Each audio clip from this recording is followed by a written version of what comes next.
mental, ansiedade, estresse e depressão. E também, se der tempo, ideação suicida. Por que nós vamos falar sobre esse tema? Porque, lógico, que é o tema do nosso congresso. Eu vim até com a camiseta, tá, irmão? Deixa eu mostrar aqui que eu sou baixinha. E, por favor, as meninas lá estão com as camisetas. É tão importante comprar as camisetas, eu tive orgulho de usar, porque eles são inteligentes, as frases são inteligentes. Eu ganhei uma da irmã ali que fala de dar uma pausa na saúde mental. Gente, vocês estão ótimos. Vocês já estão lá. Eu aqui achando que estava arrasando, né? Trazendo um monte de coisa. Vocês já sabem. Por quê? Porque a igreja de vocês já está fazendo isso. Eu vi que o irmão falou que tem pessoas aqui que fazem parte da prefeitura, né? Do governo. Então, quem faz parte sabe que a igreja preenche uma lacuna da qual, muitas vezes, na maioria das vezes, ou sempre, não consegue preencher, nem que queira, né? E a igreja tem que ser essa parceira. E que bom que o poder público está nessa igreja, mostrando essa sintonia e esse respeito. Isso é muito importante, independente de político, de partidarismo, estar aqui. Eu agradeço vocês de estarem aqui prestigiando esse evento, amém? Tão importante, porque muitas vezes o próprio município não tem nem condições, nem pessoal para poder fazer uma conferência, um congresso de saúde mental. E aí, se junta com a igreja, participa do congresso que a igreja está fazendo e como a Vetimon está assim, estou impactada, está anos-luz à frente. E isso não é só aqui, a Assembleia de Deus, já falei isso, né? A Assembleia de Deus está de parabéns, amém? Amém. Então vamos lá. Cadê minha canetinha? Ah, está aqui. Pode colocar então, tá, irmão? Olha como ele está rápido. Viu que o irmãozinho está esperto, né? Quero me apresentar para vocês novamente. Eu sou psicóloga, teóloga, educadora, conferencista, pós-graduada em saúde mental, filosofia de direitos humanos, pós-graduada em gestão pública, docente de ensino superior, consultora em dependência química. Eu sou consultora em dependência química, acho que uns 20 anos mais ou menos. Mas que eu estudei, eu fiz psicologia por causa da área de dependência química. Então, presto consultoria, inclusive tem aqui em Teresina, não sei se os irmãos lembram, tem um seminário internacional sobre drogas, de políticas públicas sobre drogas, e eu vim já 2 vezes nesse seminário em Teresina. Não sei se agora nessa gestão vocês estão apoiando ou sabem desse seminário, mas era um seminário muito importante. E é bom retomar, não sei como é que eles estão, que dos anos, agora quase uns anos que eu não participo, mas eu participei do primeiro, participei do segundo, e foi uma bênção. Como é importante esses temas? Porque quando nós falamos saúde mental, nós estamos falando em prevenção às drogas. Nós estamos falando em prevenção a todo tipo de droga. E fazer esses movimentos em prol da saúde mental, e questionando, e divulgando, e ensinando, e trabalhando com as comunidades terapêuticas é muito importante. Então o Brasil precisa disso, principalmente na área de drogas, de prevenção, enfrentamento e reinserção social das drogas. É muito falho o nosso país, sempre foi. E a igreja também preenche sempre essa lacuna, né? Que é essa falta de políticas públicas adequadas para a prevenção às drogas. E a saúde mental, quando a gente fala em depressão, quando a gente fala em ideação suicida, quando a gente fala em ansiedade, nós estamos falando também de uso e abuso de substâncias psicoativas, ou seja, drogas legalizadas, que é o cigarro e o álcool, e drogas não legalizadas, que são todas as outras drogas, e também uso e abuso de medicamentos. Quando nós falamos de saúde mental, nós estamos falando desses medicamentos que muitas vezes as pessoas fazem uso abusivo dele, fora, né, da prescrição médica. E isso é importante a gente saber. Sou pesquisadora de gênero há 18 anos, aqui está 17, estagiei em Mount Sinai, que foi em Nova York, na área de política políticas públicas sobre drogas e atenção primária à primeira infância. Sou coordenadora nacional do Movimento Maconha Não, coordenadora do Corpo de Psicólogos e Educadores para a Família, coordenadora do Movimento Nacional Pró-Mulher, que luta em defesa da mulher fora do feminismo. Não precisamos de feminismo para nos proteger, nós nos protegemos a nós mesmas. Sou escritora, tenho 12 livros publicados, sou suplente deputada federal, nem sei por que eu coloquei isso. É porque eu palestrei sobre isso para pastores na Flórida e daí eu coloquei, mas eu sou suplente deputada federal para nós. Casada com o João, tenho 2 filhos e sou membro da igreja Bacaxeri, lá de Curitiba, Batista Bacaxeri. Eu queria que os irmãos abrissem a palavra de Deus em Filipenses 4, 6, 7. Mas eu vou postar aqui para vocês. 4, 6, 7. Que diz assim: não andeis ansioso por coisa alguma, mas em tudo, pela oração e súplicas e com ação de graças, apresentem seus pedidos a Deus. E a paz de Deus, que excede todo entendimento, guardará o coração e a mente de vocês em Cristo Jesus. Amém? Não andeis ansioso por coisa alguma. Aí você me pergunta, como é que eu faço isso, Deus? Como é que eu não vou andar ansioso por coisa alguma? Se a ansiedade é algo que se instala em você e você não tem mais controle sobre ela. A gente não tem controle sobre a ansiedade. A gente não consegue. Se você tem estresse, o estresse você consegue controlar. Porque o estresse a gente ensina você assim. Quais são os agentes estressores? O que te estressa? Aquela pessoa me estressa, se afasta um pouco dela. O meu trabalho é muito estressante. O que tem no teu trabalho que está te estressando? Vamos analisar e vamos afastar os agentes estressores. Mas quando você vive num estresse danado, estresse de noite sem parar, aquele esse estresse pode virar uma ansiedade. E aí, essa ansiedade se instala e você não tem controle sobre ela. E aí você não entende, meu Deus, como que eu vou fazer isso? Como que eu vou não andar ansioso por coisa alguma? Eu posso andar estressado por coisa alguma. Mas o versículo diz, Deus ensina já como é que você evita o estresse. Ele diz assim, não andeis ansioso por coisa alguma, mas em tudo pela oração e súplica. Você sabia que a oração é entendida como meditação? E quando você medita, você está no estado de oração, o teu cérebro se acalma e o teu cérebro produz um hormônio chamado GABA que abaixa imediatamente o estresse. Então Deus está ensinando a você, pela oração e súplicas, fale.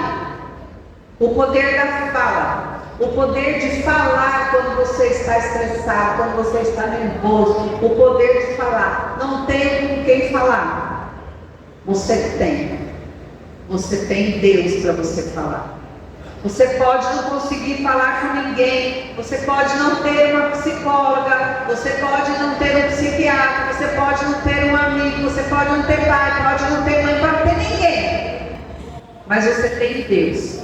Então, pela oração e súplica, quando você ora, quando você fala, quando você desabafa, quando você chora, você está entrando num método que a gente chama de cartaz, né? Botando tudo para fora, e aí você melhora, a tua ansiedade diminui. Então, nesse versículo, Deus está te ensinando, mas antes, pela oração e súplicas, e com ação de graça, apresentem seus pedidos a Deus. O que quer que te faça? Qual é o seu problema? O que você está precisando? Nós somos psicólogos e a gente pergunta, qual é a tua queixa? O paciente vem com uma queixa, ele vem com uma fala, ele traz a sua angústia e ele pede por ajuda. E ele não compreende o que é que está acontecendo com ele. Porque a saúde mental não é brincadeira. A saúde mental não é frescura. Depressão, ansiedade não é frescura, é doença e tem que ser tratado como tal. Só que onde é que nós aprendemos a entender o processo de cura das pessoas? Qual é o conhecimento mais antigo que o ser humano tem? A palavra de Deus, a Bíblia. Só que muitas pessoas não entendem esse poder. Então a gente fala do poder espiritual da palavra de Deus. A minha missão é fazer vocês entenderem o mecanismo que a palavra de Deus tem, que tira você desse estado. Usar a palavra de Deus de forma técnica, de forma científica. Então esse versículo ele fala oração súplica. Então vamos falar, o mundo diz medita, meditação. Você desabafar, suplicar, desabafar com ação de graça. Você sabia que também, se você tem o hábito de dar graças, de ser grato, de agradecer, o seu cérebro cientificamente, por causa da gratidão, ele produz um hormônio que alivia o estresse. Se a gente conseguir chegar até o final, eu vou mostrar o hormônio para vocês. Mas todo o seu hábito, o seu comportamento, faz o seu sistema cerebral de recompensa produzir hormônios que te trazem felicidade, que abaixam a ansiedade e abaixam o estresse. Não é doido isso? E quem inventou isso? Me fala qual médico, qual psicólogo que inventou isso? Jesus, gente. A palavra de Deus inventou isso. Porque ele se preocupa com a sua saúde mental. Quando Deus fala, sereis irrepreensíveis no corpo, na alma, no espírito, Ele está dizendo para você que você é um ser, tem um corpo. Você não é só espírito. Você tem uma alma, você tem uma mente. Isso tudo, em conjunto, pode trazer doenças mentais para você, ou trazer bênçãos para a tua vida, ou cura para a tua vida. Então, a maneira como a gente trata isso. Então, o desabafo ele é importante. E a paz de Deus, que excede todo o entendimento, guardará o coração e a mente de vocês em Cristo Jesus. Guardar a mente, renovar a mente, proteger a mente. Mais uma vez, Deus falando de mente. Então, a mente para Deus, ela é importante. Pena que não dá para a gente tirar um raio-x agora e mostrar como é a mente do depressivo. Porque assim, ó, se eu cair agora e quebrar a perna, vocês vão chamar o médico para me atender, não vão? Vão chamar o médico, vão chamar lá a ambulância. Imediatamente ela quebrou a perna, precisam me levar para o hospital, eu vou engessar, vou tomar remédio para dor. Mas a pessoa que está em depressão, cheia de problema de saúde, é frescura, é falta de oração, minha irmã. Ou olha, aquela irmã não vem na igreja, também está com depressão, também não vem mais na igreja. Irmão, só não vem na igreja porque ela está com depressão. Não consegue vir. Luta para vir. Quantos crentes lutam todo dia para se manter em pé? Quantos crentes levantam sem vontade de nada e tem que vir? Se esforça para vir. E isso é cura, porque a palavra de Deus fala, esforça-te, tenha bom ânimo, manda esforçar. Não fala assim, é mágica agora, você aceitou Jesus, você não vai ter problema nenhum. Mentira, quem inventou isso pra gente? O homem. Porque a partir do momento que nós aceitamos Jesus, parece que o inferno cai na cabeça da gente, tudo que é de ruim acontece, e a gente começa uma luta assim, terrível, não é? E a graça está em quê? Todo dia a gente vai superando, um passo de cada vez. Eu gosto muito desse passo, dos 12 passos da recuperação, que ensina você a admitir que sou impotente perante as minhas dependências e perdi o controle sobre a minha vida. É um passinho de cada vez. A oração da serenidade que te ensina a dar um passo. Só por hoje, só por hoje. Você é salvo só por hoje, irmão. O reino de Deus é aqui agora. O reino de Deus não é amanhã. O reino de Deus é hoje. É hoje, porque se hoje você está bem, você está bem. Se hoje você faz tudo certo, você está na bênção de Deus. Se amanhã você pisar na bola, Jesus voltar naquele minuto que você está fazendo a porcariada toda ali já era para você, não é não? Então a gente só tem hoje, só tem aqui, só tem agora. Então foca na saúde mental, no aqui e agora, porque o passado já se foi e o presente ainda estará. O passado é depressão e o futuro, não, o presente está e o futuro estará. O passado é depressão, o futuro é ansiedade. E se acontecer tal coisa? E se eu não conseguir? E se der errado? E se eu não passar? E se? E o passado é, ai, mas meu pai, minha mãe fizeram isso comigo, porque você não sabe porque eu sofri. Você está aqui, então porque tua vida deu muito certo. Valoriza o teu presente, porque o meu presente será o meu passado amanhã e o meu futuro. Amanhã, hoje o meu dia foi bom. Amanhã você vai olhar para o seu passado, que é o dia anterior, e foi ótimo, porque o teu presente foi bom.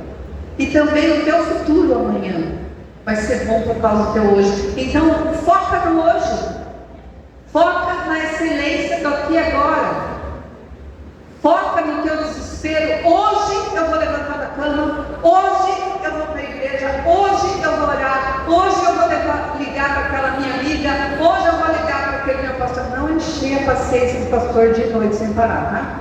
Eu estou falando que hoje eu vou tomar uma atitude, hoje eu consegui. Aí quando você dormir, você fala assim, agradece, glória a Deus, porque eu consegui, o meu dia foi bom, eu consegui levantar, eu consegui tomar banho, eu consegui me cuidar hoje, eu consegui fazer uma comidinha boa, eu consegui hoje. Aí você vai dormir melhor, o teu cérebro vai produzir os hormônios que o teu organismo precisa para controlar a depressão e a ansiedade. Vocês entendem isso? E é o medicamento que faz isso. A gente toma medicamento, muitas pessoas tomam medicamento porque não conseguem fazer isso, e é difícil. Então o medicamento também, eu não tenho preconceito nenhum, o medicamento também é um controle para aquelas pessoas que não conseguem e que têm problema de saúde mental muito mais grave do que esses que eu estou falando. Amém? Glória a Deus? Então o que é a ansiedade? Vamos lá. Ansiedade é um sentimento de inquietação. Eu quero que vocês vão lendo, vão ouvindo e vão percebendo. Será que eu tenho isso? É importante. Tá? Será que eu tenho isso? Ansiedade é um sentimento de inquietação e preocupação, geralmente generalizado, sem foco, como uma reação exagerada a uma situação que é apenas subjetivamente vista como ameaça. Então sou eu que vejo aquilo. E eu exagero numa coisa que todo mundo está vendo que é pequena, mas o meu sentimento de ansiedade é tão grande que para mim é muito grande, é muito gigante e tem que ser respeitado. A falta de respeito, a ansiedade da outra pessoa é que deixa a pessoa mais ansiosa ainda. E a pessoa tem que entender, se eu tenho isso, eu tenho que buscar ajuda, porque tem gente também que tem ansiedade, que tem depressão, não quer buscar ajuda porque tem medo de se curar. É doido, né? Essa coisa maluca do ser humano. Tem medo de se curar, porque tem um ganho secundário com a doença. Toda doença tem um ganho secundário. Então, o que eu estou ganhando com isso? Tem que começar a questionar. Eu fico na minha posição de vítima, e aí eu consigo não fazer o que eu preciso. A gente tem que se analisar o porquê que a gente está daquele jeito. Então, realmente, eu estou doente. Eu não sou doente, eu estou, tem diferença. Eu não sou depressiva, eu não quero que vocês digam, eu sou depressiva, eu não sou, isso é palavra de maldição. Eu estou, é diferente. Eu estou no estado que você sai daquele estado, não é, irmã? Você sai daquele estado. Eu estou, você aceita, eu estou. Estou morta nada. Eu tenho muita vida. Então eu estou deprimida, eu estou depressiva, eu estou com ansiedade, eu estou estressada, eu estou doente, mas eu não sou doente, amém? Profetiza sempre isso na sua vida. Ah, irmã, que você não sabe como é que eu me sinto. Você não é doente, você está. Tem diferença. E esse estado você vai sair em nome de Jesus, amém? O que é ansiedade então? Eu me preocupo sobre tudo o tempo todo. O tempo todo essa pessoa está preocupada e ansiosa e ela não tem domínio sobre isso. Quer ver? Eu vou dar um exemplo de uma brincadeira que eu sempre faço na igreja, assim, um exemplo divertido. O pastor resolve fazer uma reforma na igreja. Misericórdia, né, pastor? Misericórdia. Começa a já dar uma ansiedade, não dá? Já dá uma angústia. Meu Deus, tem que fazer a reforma. Eu já sou assim. Tem que fazer reforma na minha casa. Eu já sou animada. Glória a Deus, aleluia. Meu marido já entra em pânico e eu já sou animada das reformas. Né? Ele é desesperador. Tem que fazer reforma na igreja. Aí o pastor, vamos reformar o templo, construir o templo. E aí ele começa a pedir ajuda dos membros. Porque quem constrói o templo, na verdade, não é o pastor, são os membros. E aí o pastor se compromete lá com 200 mil reais. Uma reforminha pequena, né? Hoje tudo é caro. E aí ele vem e pede ajuda e fala assim: mano, nós temos um boleto de 20 mil por mês. E aí vence todo dia 25. Aí chega no culto, ele pede as ofertas para aquele boleto.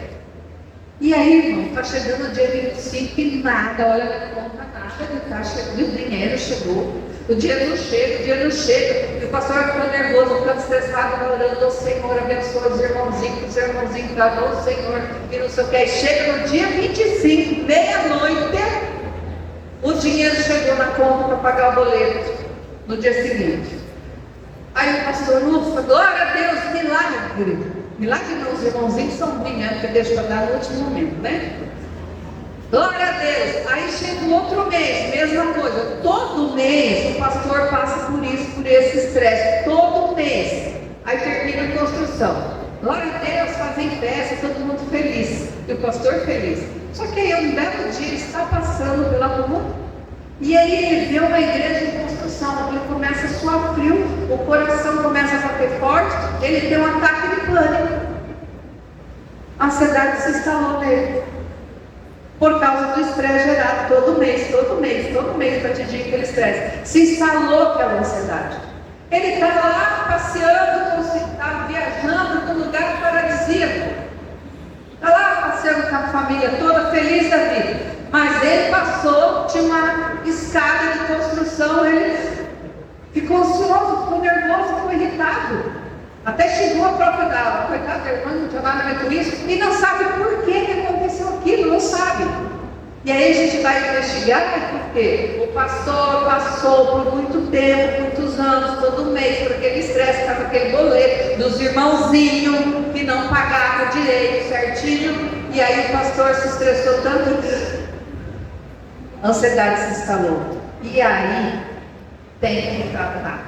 E muitas vezes é com medicamento. Muitas vezes é com medicamento psicólogo, é com a fé, é com mudança de comportamento.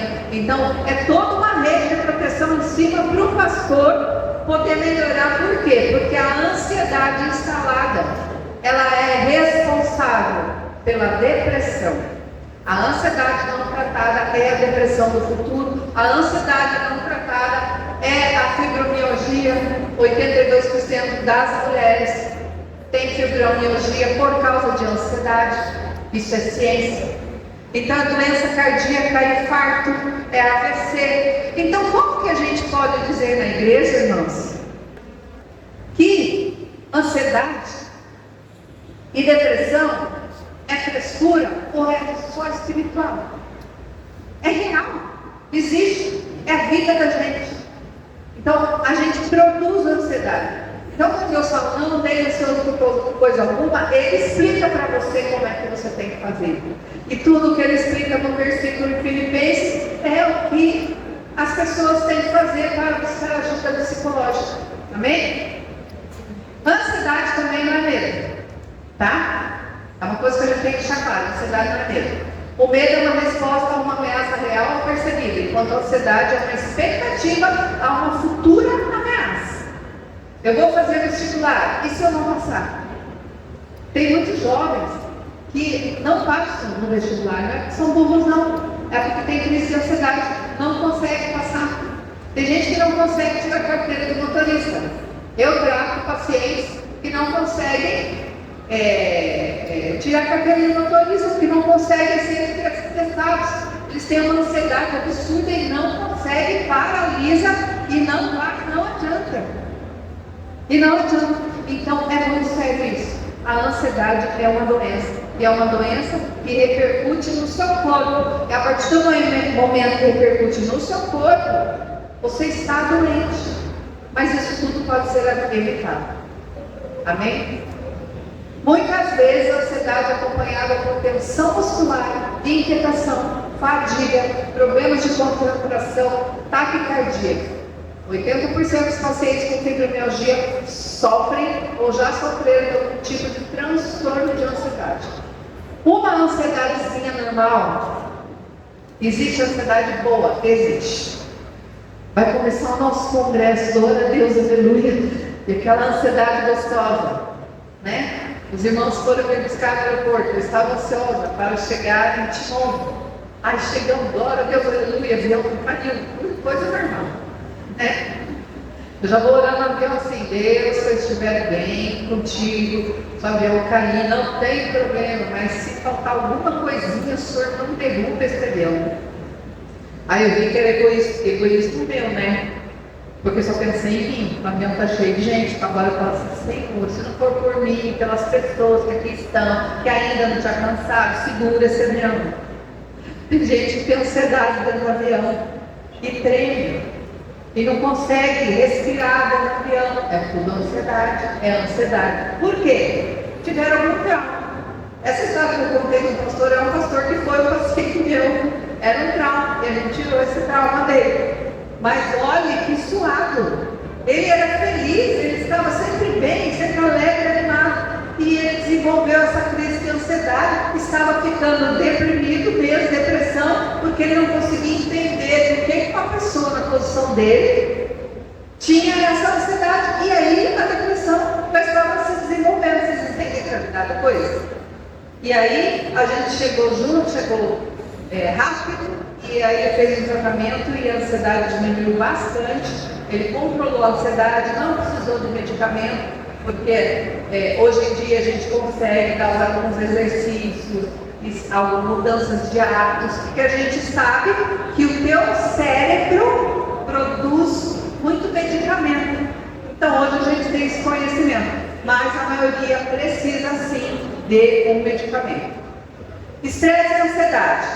E se nada é tão lamentável e nocivo como antecipar desgraça. O ansioso antecipa desgraça. Estresse não é a mesma coisa que a ansiedade, como a gente já explicou. Mas o ansioso, ele é antecipador da desgraça. Ai, não vai dar. Ai, não vou conseguir. Ah, não é possível.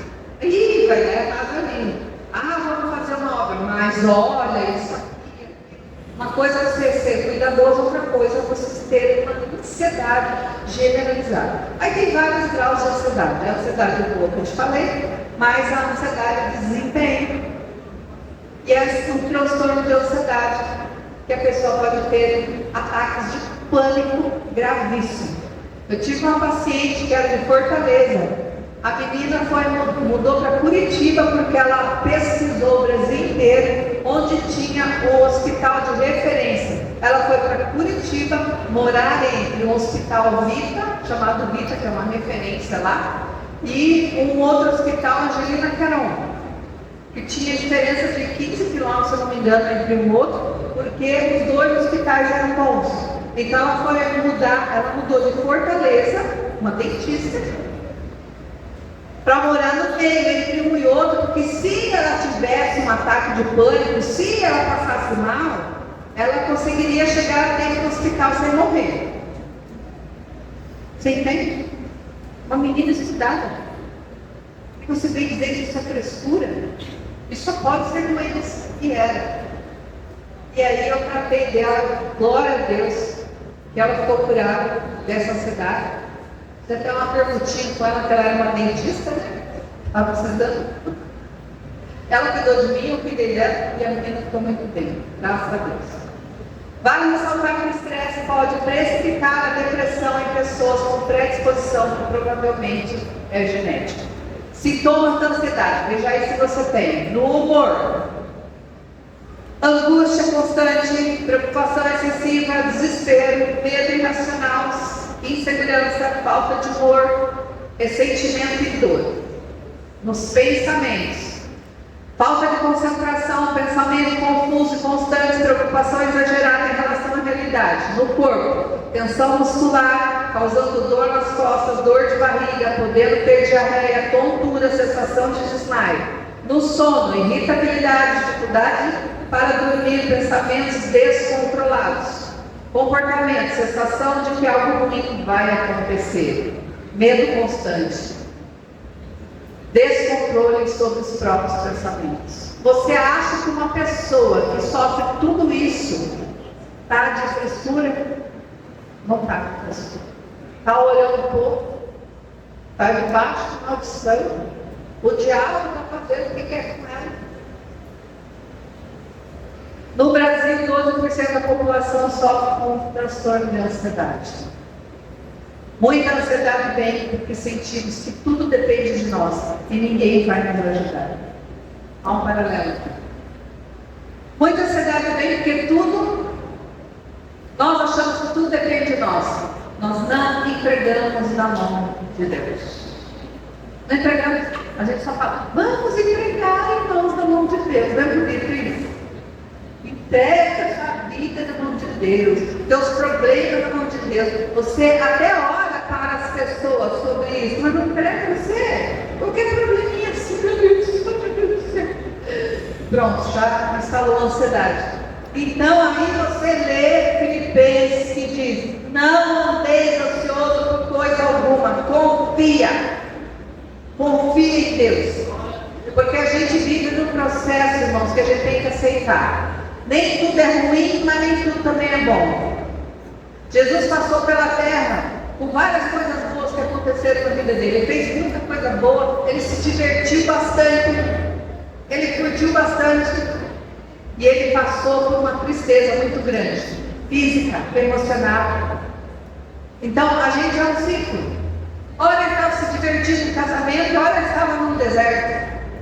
Ora ele estava curtindo com a família dele, ora foi crucificado. Porque não tem mal que sempre dure, ou bem que nunca acabe, ou ao contrário também é verdade. E é verdade, a vida é assim.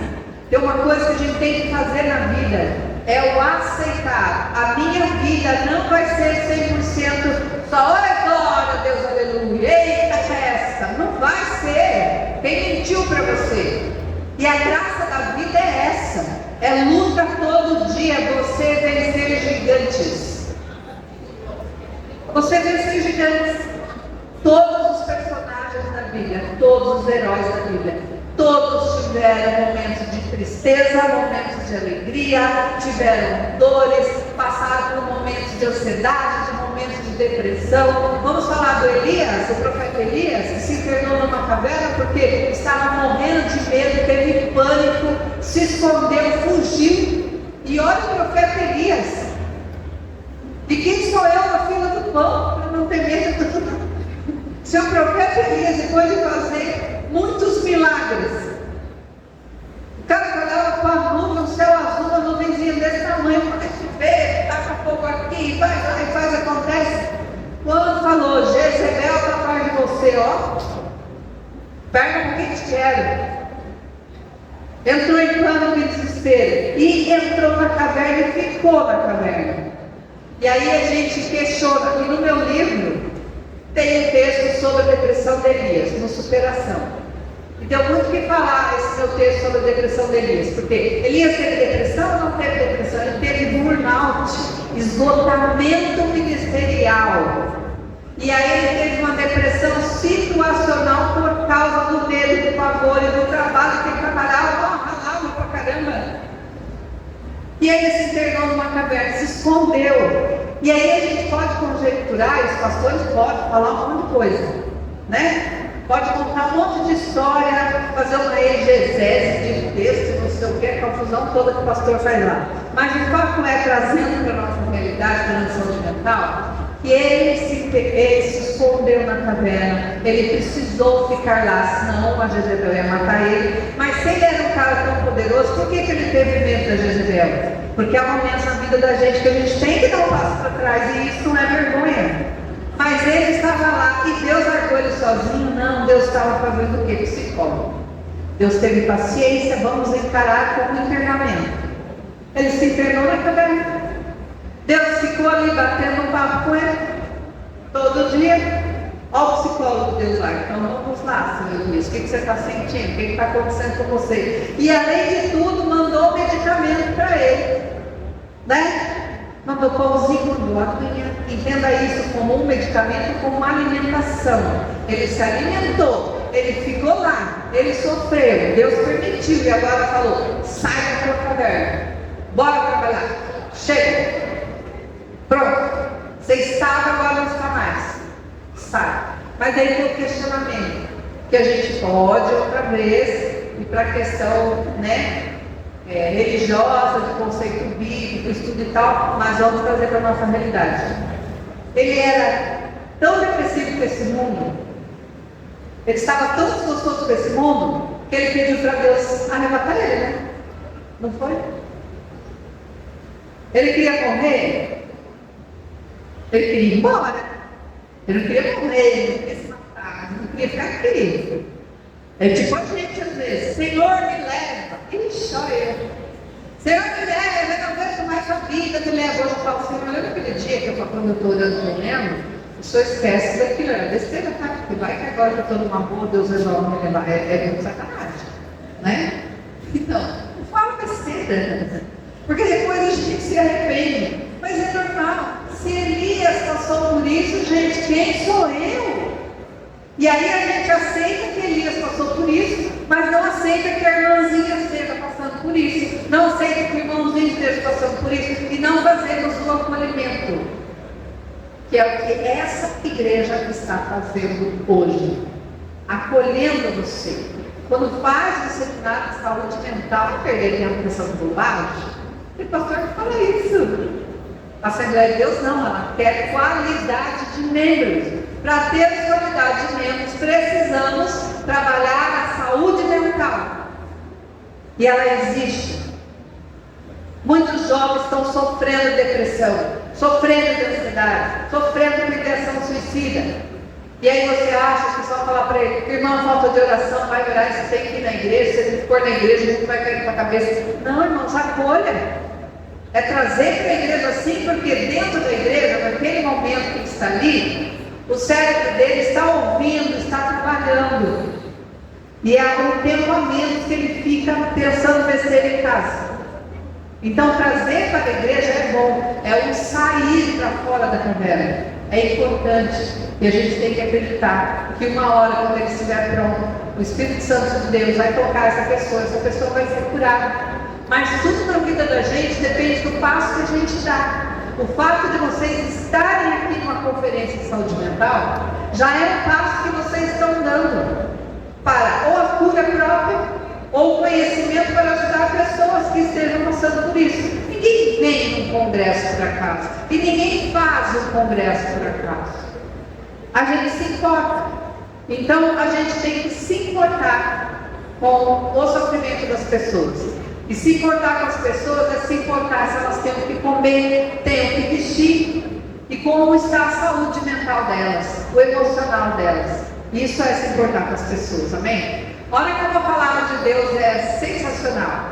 Provérbios 12:25 diz assim: o coração ansioso deprime o homem, mas uma palavra bondosa o anima.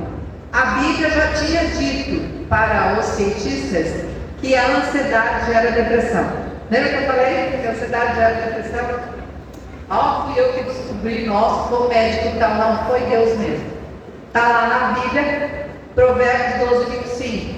Depois disso, cientistas descobriram. Por quê? Porque eles partem de um princípio para poder pesquisar. E o princípio qual é? É a palavra de Deus. Então, a ansiedade gera depressão. Mas uma palavra bondosa o anima.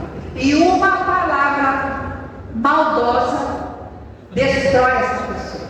Se você você não tem nada para falar para um ansioso, para um deprimido, cale a sua boquinha. Se você não tem o que falar, xarope, minha avó fala. Quieto. A gente não tem que estar falando o tempo todo.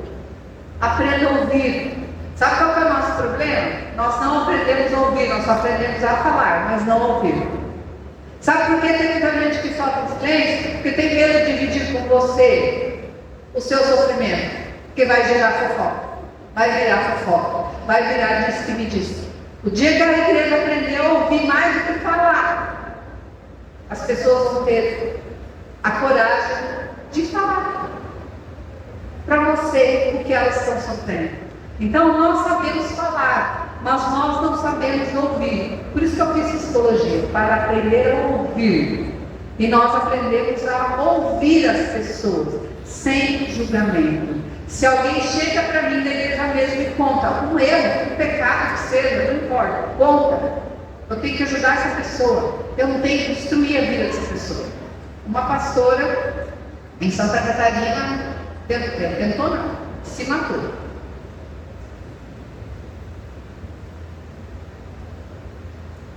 E foi um choque lá no sul para nós. Ela cometeu um pecado. E ela se arrependeu e contou o pecado dela para uma amiga. A amiga da onça contou para outra, que contou para outra, virou escândalo na igreja. Ela ficou muito envergonhada e tirou sua vida. Aí é fácil você apontar o dedo para ela, né? Mas todo mundo tem responsabilidade sobre isso. Todo mundo que compartilhou, todo mundo que fofocou, todo mundo. Por que não olharam por ela? Por que só apontaram o dedo? E muitas coisas têm acontecido.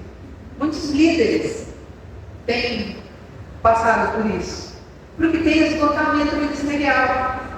Ou às vezes aquele peso ministerial, pensa que é fácil ser pastor?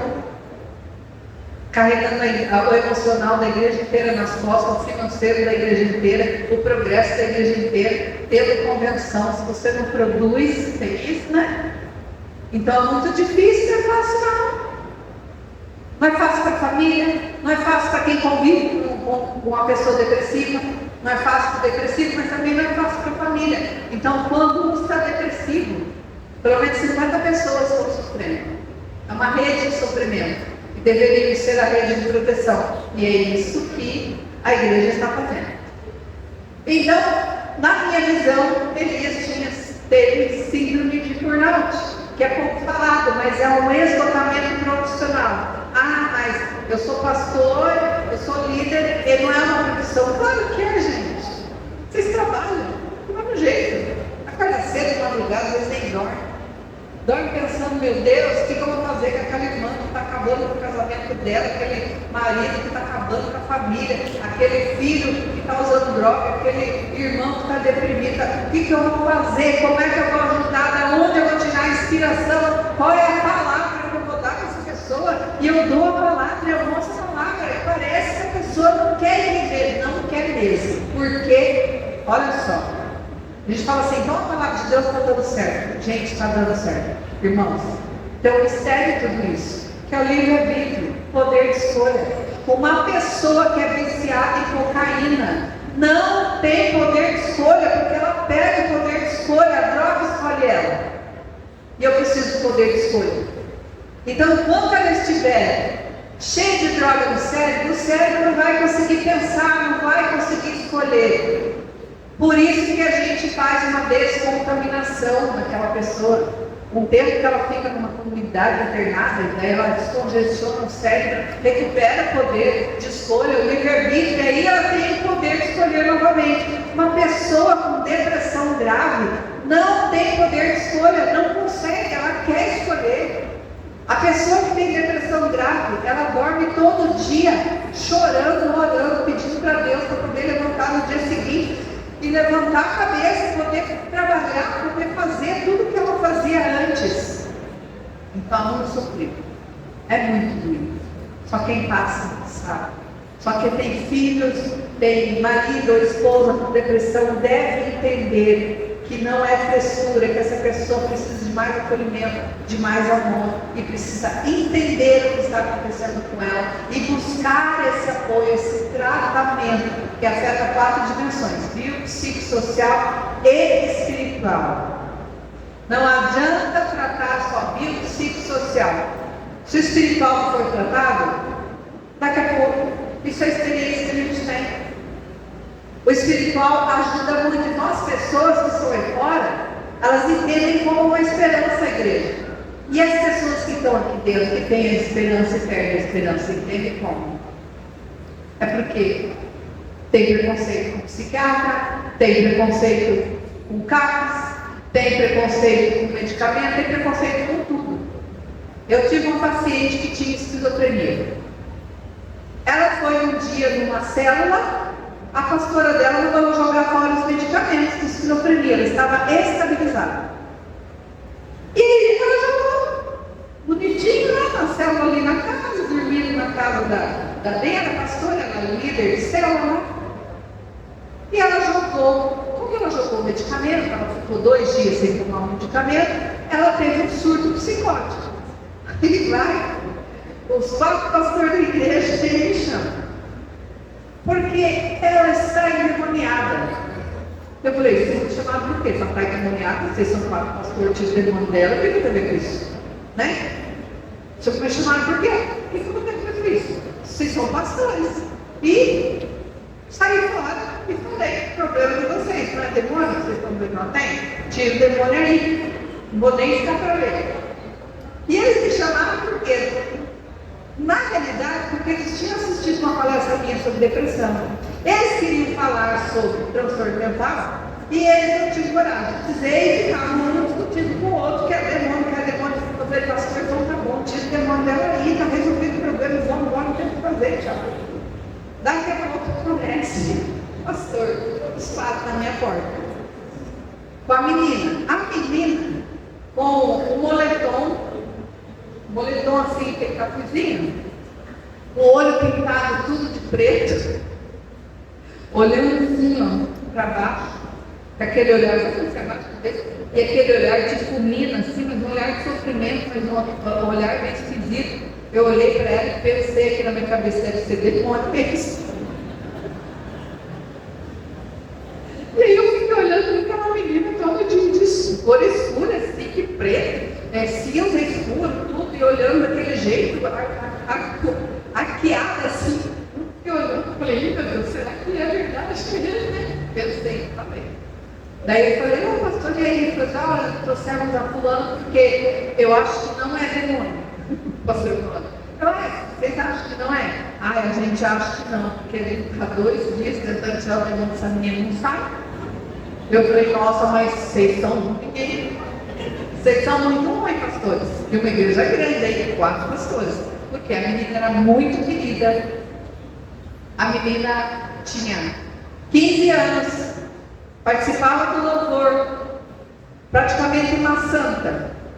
E aí você fala, poxa, uma menina que tem um casal demais como eles têm. A menina não tem nada que desabone. Vive na igreja, faz nada de errado. Como essa menina pode estar com esse demônio todo? Gente, falta de sabedoria, né? Professora, irmã, 2 dias já, e a gente fazendo de tudo, e a igreja inteira, uma igreja unida, a igreja inteira orando por ela, e nada. Eu falei assim, ou vocês estão tudo em pecado, pastores, ou essa menina está em surto psicótico. Daí os 4 falaram junto, está em surto psicótico. Falei, amém, então agora nos entendemos. Aí chamei a menina no meu consultório, para conversar comigo. Eu falei assim, eles acham que você está endemoniada, né? Ela me olhou, com aquele olhar, não viu esse psicótico. Eu falei, mas não é não, né? Você está sofrendo, né? Ela fez assim com a cabeça, está lágrima no olho dela. Que dó essa menina. Aí eu liguei para o psiquiatra, conversei com ele e falou assim, olha, eu vou ter uma agenda agora, manda essa menina já aqui. Ela parou de tomar o medicamento dela, então ela está em surto, e a gente tem que medicar. E se ela não passar por esse dia, essa noite, o medicamento não der certo, perdemos a menina para a demência. Porque esse médico levou meses para estabilizar a menina. Daí me faz uma coisa dessa. Aí a menina tomou o medicamento. Foi no psiquiatra, os pais desesperados, chorando. Aí eu fui na igreja, conversei com os pastores e falei assim: agora entra a igreja. Porque essa noite, se o medicamento não fizer efeito, perdemos ela para a esquizofrenia. Então, vocês têm joelho? Agora é hora de orar. Pedir para Deus para o medicamento fazer efeito. Eles ficaram a noite inteira orando. A menina acordou no dia seguinte assim: mamãe, você pode fazer um suco de laranja para mim? Sem maquiagem, sem a roupa doida dela, nada. E aí a gente começou a fazer terapia, a menina se estabilizou, nunca mais teve crise. Nunca mais teve crise. Então assim, é um milagre. Muitos médicos, e o próprio médico disse para mim que aquilo foi um milagre. E ele ligou para mim, o médico, falou: Marisa, olha, se essa noite o medicamento não fizer efeito, essa menina vai ficar assim. Então eu sugiro que você peça para os pastores orarem, porque eu preciso desse milagre. O médico falou: eu preciso desse milagre, o psiquiatra. E aconteceu um milagre. E aí mudou toda a história daquela igreja que se envolveu em saúde mental, porque a menina tinha de tudo. A esquizofrenia, a depressão, a ansiedade, tudo junto. Mas a esquizofrenia, que é a demência. Certo? Então, voltando à síndrome de burnout: esgotamento, exaustão, estresse, crise de irritabilidade, cansaço, frustração, pressão, controle excessivo. Sabe esse controle que nós crentes temos e que a igreja tem? Controle e excelência, né? A gente quer excelência, quer tudo bonitinho, tudo certinho, e quer controlar tudo e sai pela mão dos dedos. E aí a gente fica irritado, fica nervoso, fica estressado, porque é um excesso de cuidado. O burnout nada mais é que um excesso de excelência. Então não fiquem desesperados, você achando a pior pessoa do mundo, se tiver crises, se tiver um burnout. Porque na verdade o burnout vem porque você quer controlar tudo, não descansa no Senhor, né? É difícil. A gente tem que entender que é muito difícil isso. Que a gente tem que fazer isso e que a gente faz, mas que é muito difícil. Mas a gente tem que fazer. É o mesmo jeito. Deus dá a receita pra gente. Síndrome de burnout, traduzido pelo inglês, quer dizer queima o exterior. Burnout ou síndrome de... Uai, cadê? Passou ali, né? Mas deixa. Quais são os principais sintomas do burnout?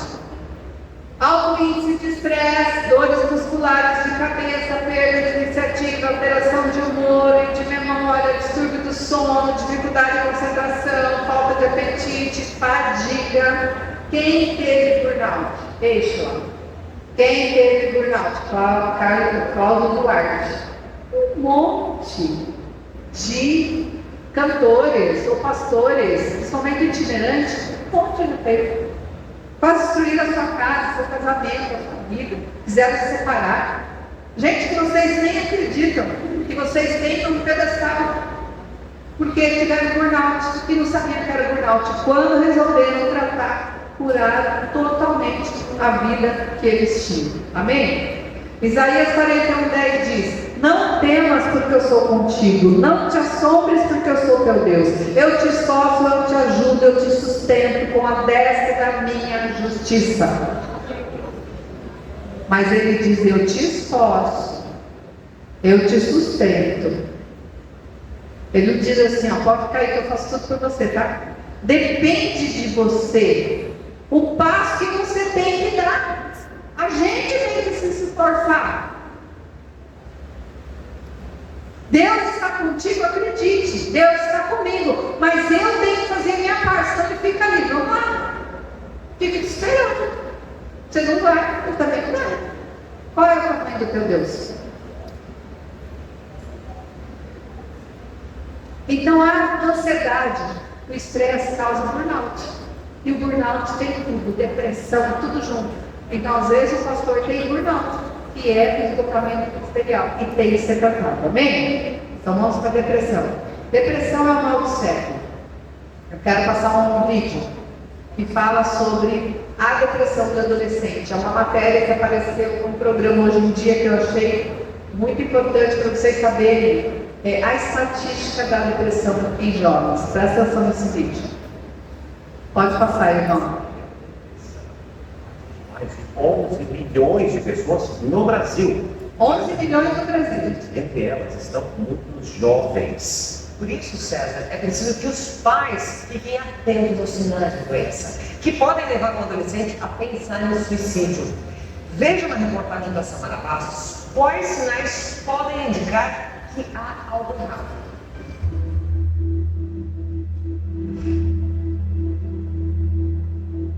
Teve alguns momentos que foram impulsivos e teve outros momentos que eu planejava. Falava, não, vai ser amanhã, ou vai ser agora, eu vou fazer isso, porque para mim não tem mais sentido, não quero mais, eu não aguento mais. Eu sentia uma angústia muito forte, uma dor muito forte no peito, e eu já tinha vontade assim, de me machucar antes mesmo dos 11. Quando eu sentia muita raiva, quando eu ficava muito angustiada, muito triste, eu já queria me arranhar, mesmo cortar assim. As marcas no braço foram tentativas de diminuir o sofrimento e a angústia que Renata sentia. Uma dor que ultrapassa os limites físicos e adoece a alma.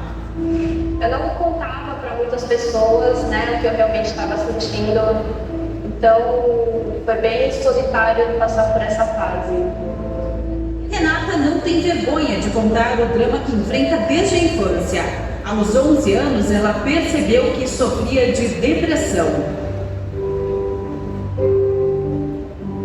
Talvez assim, alguns traumas tenham desencadeado, né? Eu me lembro de alguns traumas, algumas brigas que eu presenciei que ajudaram a desencadear. A depressão é uma doença psicológica e considerada incapacitante. O problema tem diferentes estágios e, na maioria das vezes, se caracteriza por uma combinação de sintomas que interferem no trabalho, no sono, na alimentação e nas relações pessoais. Mas a depressão, ela tem 3 fatores, né? O primeiro é a genética. Então, assim como a genética diz qual é a cor do nosso cabelo, dos nossos olhos, ela também diz quais são as doenças que a gente está predisposto a desenvolver. Tem também os fatores da personalidade da pessoa. Tem gente que lida mais fácil com o problema, tem gente que é mais sensível e tem o fator estresse do dia a dia. No Brasil, a depressão atinge quase 6% da população, ou seja, mais de 11 milhões de brasileiros convivem com o fantasma dessa doença. E segundo dados da Organização Mundial da Saúde, o Brasil é o país com maior prevalência de depressão da América Latina e o segundo maior nas Américas, ficando atrás apenas dos Estados Unidos. E o que preocupa os especialistas é que a depressão tem atingido cada vez mais os jovens. Os jovens estão mudando seu corpo, está pressionado a escolher uma profissão, está começando os relacionamentos amorosos. Então, tudo isso acaba gerando uma pressão maior para que ele se enquadre nos padrões de beleza, para que ele escolha logo qual a profissão e seja bem sucedido. Então, o jovem hoje em dia tem muito isso, né? Eu quero dar certo logo na vida. Bárbara sabe muito bem o que é a pressão nessa fase da vida. É muita coisa acontecendo ao mesmo tempo, é muita coisa diferente acontecendo ao mesmo tempo, e isso acaba deixando tudo impossível. Eu tenho que saber o que eu vou querer fazer no resto da minha vida a partir do ano que vem, e eu acho que isso é uma cobrança muito grande. A cobrança virou depressão. Aos 16 anos, ela foi diagnosticada com a doença. Eu me sentia muito irritada o tempo todo, e isso eu acho que não é normal pra ninguém, né? E aí eu ficava... Era um sentimento muito ruim, eu ficava muito irritada o tempo todo com tudo. A mãe, que já teve casos de depressão na família, logo se deu conta de que o comportamento da filha tinha mudado. A gente começou a perceber com as notas dela, né? Ela começou a decair as notas, ela começou a se anular. O diagnóstico só veio com o laudo do médico. A gente fica sem o coração bom, né? Você fala, ah, meu Deus, minha filha, né? E agora? O que eu vou fazer? Né? Vamos ajudar, vamos fazer o que a gente pode, né? O tratamento começou logo, remédio e acompanhamento psicológico. Mas nem os remédios e as sessões de terapia que a Bárbara faz sossegaram a mãe. Carla largou o emprego, fechou uma empresa que ela tinha para passar mais tempo ao lado da filha. E assim, com muita conversa e apoio, as duas enfrentam juntas a depressão. Então ela precisava de um apoio, né? E não adiantava nada ficar trabalhando e largando minha filha de lado, sabendo que ela tinha um problema e não está podendo ajudar de longe, a gente não consegue, né? Muitos pais não percebem a depressão do filho porque confundem com as mudanças hormonais da adolescência, mas é preciso ficar atento. Segundo a médica, sofrimento intenso, angústia, vontade de chorar a qualquer momento, desânimo e a falta de vontade de fazer as coisas são sintomas de depressão. Se você identificar que seu filho está se afastando muito das atividades que ele gostava de fazer, está muito isolado, introspectivo, ou está se cortando ou se queimar, o adolescente diz que a dor física impede que ele tenha dor emocional. Então, se você vê que seu filho está escondendo muitas pernas, os braços, pergunte a ele o que está acontecendo e ouça o seu filho. Bárbara, a moça que abriu a nossa reportagem, diz que os pais pouco a ajudaram. Só aos 20 anos de idade, e por iniciativa própria, buscou ajuda médica e começou um tratamento com terapia. Mas antes disso, tentou tirar a vida inúmeras vezes. Só esse ano foram 4 vezes. E antes disso, já tinha tentado assim, umas 5, 6 vezes. Teve uma vez que eu realmente tentei e assim, eu estava me sentindo totalmente inválida, né? Foi, acho que a minha tentativa mais forte. Que eu realmente falei, não, vou pegar e fazer mesmo. E assim, graças a Deus, não aconteceu. Segundo a Organização Mundial da Saúde, o suicídio é a segunda causa de morte entre os jovens de 15 a 29 anos. No Brasil, nos últimos 5 anos, foram registradas quase 50 mil tentativas de suicídio. E as mulheres jovens são as que mais tentam tirar a vida. Eu avisava alguém, eu falava, eu estou prestes a fazer isso. Era uma tentativa de... não era tentativa de chamar atenção, mas uma tentativa de que alguém realmente me socorresse e me impedisse. Renata e Bárbara sabem que a luta para enfrentar a doença é longa, mas com o tratamento certo ganham força e fôlego para seguir em frente. Sim, não vai dar um milagre que, nossa, vai ficar tudo bem. Os problemas vão continuar, ainda vai ter tristeza. A questão é como saber lidar com essa tristeza, o que fazer, né? Então é nesse processo que eu estou passando. Você é mais feliz hoje? Ai, bem mais. Por quê? Porque eu me sinto muito mais tranquila em relação a muita coisa.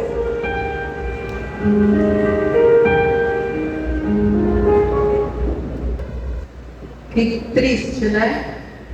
Saber que existem tantas crianças, tantos adolescentes, tantos jovens passando por esse problema de depressão, tantas mulheres, tantos homens. E a depressão é algo que pode ser controlado, ser curado. Um tratamento de 4 meses, 3 meses, 5 meses, 6 meses, 1 ano. E por ignorância, muitas vezes, a gente não faz, porque a gente não quer aceitar. Então não é aceitar que você é depressivo, é aceitar que você está. Estar é passagem. E só mesmo quando a gente aceita a doença que a gente tem, reconhece ela, não é? O aceitar é o reconhecer que a gente é capaz até de pedir para Deus, porque às vezes a gente esconde até de Deus. A gente faz oração e nem pede para tirar essa depressão, essa ansiedade, a gente nem sabe o que tem. A gente tem vergonha de nós mesmos, então essa vergonha de não querer falar sobre é que está matando as pessoas. O Brasil vive surtos de depressão e ansiedade, segundo a Organização Mundial de Saúde, nos últimos 10 anos, o número de pessoas com depressão aumentou 18,4% o que corresponde a 322 milhões de indivíduos, ou 4,4% da população da Terra tem depressão, né? Depois da pandemia, esses dados aumentaram muito mais. Então, a depressão, ela não é brincadeira. A depressão é uma doença e ela deve ser tratada como doença. A depressão é o mal do século. É um dos problemas de saúde mental mais comuns no mundo e acompanha a humanidade por toda a história, considerada pela Organização Mundial de Saúde como o mal do século. É a depressão. E por que tudo isso está acontecendo? A tecnologia, sim, mas fazem principalmente por desconstrução familiar. As famílias estão desconstruídas e os filhos sofrem. Você é vítima da tua família passada. Então, muitos adultos hoje têm depressão porque não tiveram uma vida boa no passado. Pais e mães que viviam brigando, pai batendo em mãe que fugia de casa, muitos filhos abandonados, constroem suas famílias, mas trazem aquela história ruim. E hoje estão depressivos e não sabem por que estão depressivos. Estão depressivos pela história. A depressão é resultado de uma triste história de vida. Uma triste história de vida. E a gente pode mudar a nossa história. Deus muda a nossa história. A gente vive falando isso, que Deus muda a nossa história. Mas nós precisamos querer essa mudança. Tudo passa pelo querer. Eu posso estar na igreja, salvo. Se eu estiver falando besteira, depois o pastor conserta. Tá? Eu posso estar salvo e sofrer. Eu vou morrer no céu e sofrer a vida toda. E eu posso estar na igreja feliz, passando por todo o sofrimento, sem me deixar abalar, porque eu sou uma vencedora, um vencedor. Porque Deus luta comigo, Ele me esforça, Ele me ajuda, eu creio nisso. E eu vou para o céu. E quando chegar lá, Jesus vai falar: parabéns pela vida que você viveu. Eu tive um sonho muito engraçado. Não sei se é sonho porque eu sou meio maluca ou porque Deus fala comigo através de sonho mesmo. Mas eu sonhei que tinha uma escada gigante, acabava nas nuvens assim, em cima dela que eu conseguia enxergar. E o mundo estava acabando. E aí eu morri. E eu subi aquela escadinha, pelo menos o sonho quando começou, eu já comecei, glória a Deus, eu subi na escada, né? Não estou descendo, né? E subi. Quando eu cheguei na porta do céu, Jesus estava lá. E daí ele falou assim: aí, Marisa, parabéns, o que você trouxe na sua mala? E eu abri minha mala e mostrei um monte de coisa que eu tinha trazido para Jesus. Eu trouxe as minhas roupas rasgadas, todas as confusões que teve na minha vida, mas coisas que eu venci. Isso é troféu. Troféu que carregamos. Todo sofrimento que nós temos são experiências. Toda vez que você passa por uma luta e você vence essa luta, você é o vencedor de fato. Você tem que acreditar. O que aconteceu que nós não acreditamos mais nisso? A esperança é que o mundo está buscando. Nós temos a esperança. Naquele meu livro, Limites, tem um texto que eu traduzi de um psicólogo, eu acho que ele é canadense. Ele fez um artigo, uma pesquisa sobre a esperança. Sabe por que as pessoas tiram sua vida? Porque elas perdem a esperança. E aí ele pesquisou e descobriu que a esperança é a fé em Deus. É a esperança que as pessoas precisam. Um cientista falando sobre isso. Aí eu me contigo e contei no meu livro lá, né? A esperança. Nós não podemos perder a esperança. E nós temos a esperança.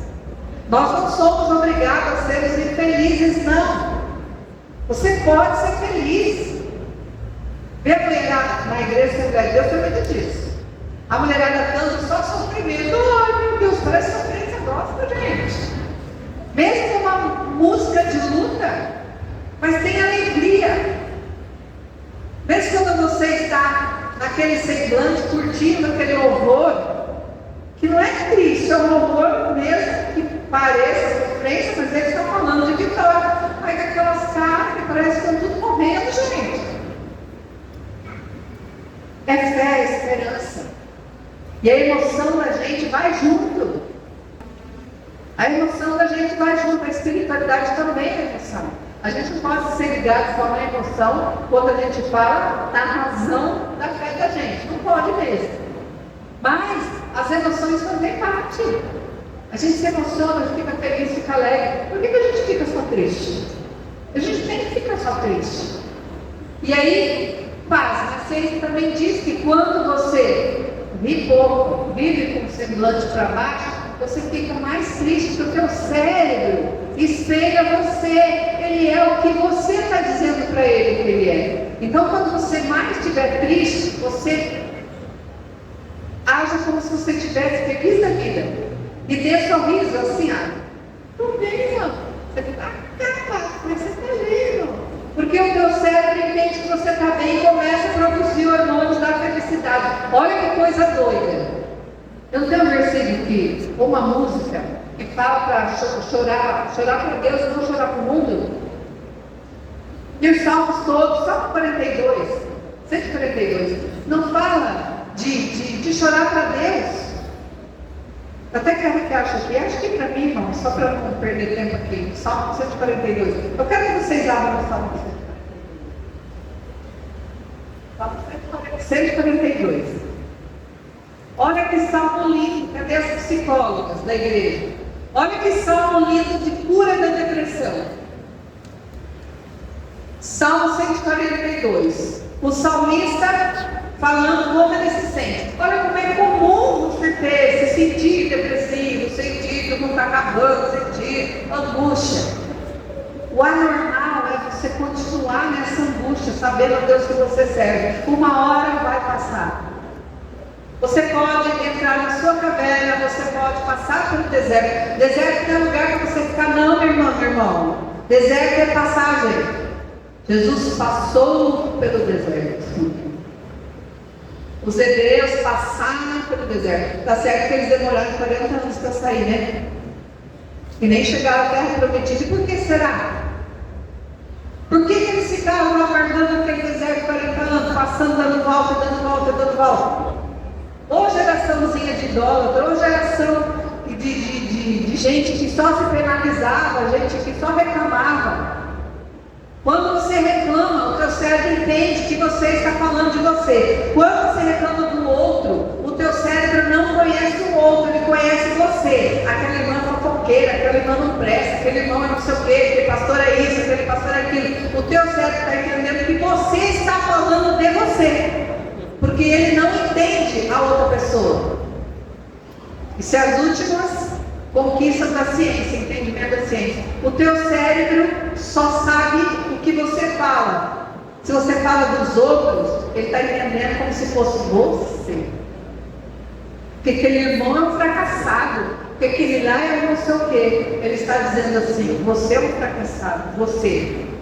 É um espelho, você entende? O teu cérebro está entendendo que é de você. Então vamos começar a dizer, aquela irmã é uma benção, aquela irmã é linda, maravilhosa, poderosa, aquele meu pastor é o melhor pastor do mundo, então o cérebro está entendendo. Você é a melhor pessoa do mundo, você é poderoso, você é isso. Entende? Mas olha o salmista aqui, irmãos. Com a minha voz clamei ao Senhor, com a minha voz ao Senhor supliquei. Vamos fazer para a psicologia.